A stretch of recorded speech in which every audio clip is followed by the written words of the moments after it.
नमस्कार. ह्या 4 टाईप्सपैकी सगळ्यात पहिले ज्याच्यामुळे तुम्ही लवकर तुमची जाडी वाढू शकते ते आहे स्किपिंग युअर मील्स. तर का आपण बघूया.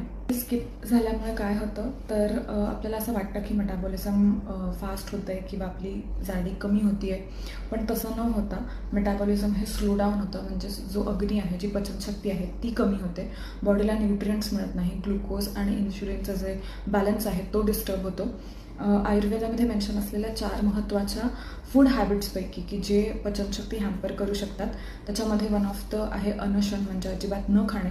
भूक लागलेली असताना जर खाल्लं नाही तर त्याचे दुष्परिणाम पुढे लाईफस्टाईल डिसऑर्डर्समध्ये बदलू शकतात. पॅक ज्युसेस ज्याच्यामध्ये प्रिझर्वेटिव्ह असतात, high amount of added sugar असते, ज्याच्यामुळे जाडी वाढू शकते.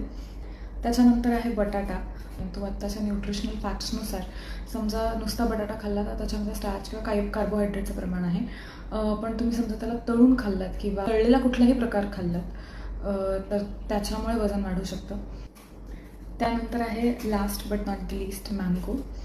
खूप लोकांची अशी समजूत आहे की आंबा खाल्ल्यामुळे जाडी वाढते किंवा डायबिटीस खूप जास्त हाय होऊ शकतो, परंतु ते प्रमाणावर डिपेंड करतं. आजचा टेकअवे असा आहे की तुम्हाला असं वाटत असेल की समजा आपण खाणं किंवा जेवण स्किप केल्यावरती आपली वजन कमी होईल, तर ते तुमच्यासाठी अजिबात हेल्दी नाही आहे. तर हे नक्की लक्षात ठेवा.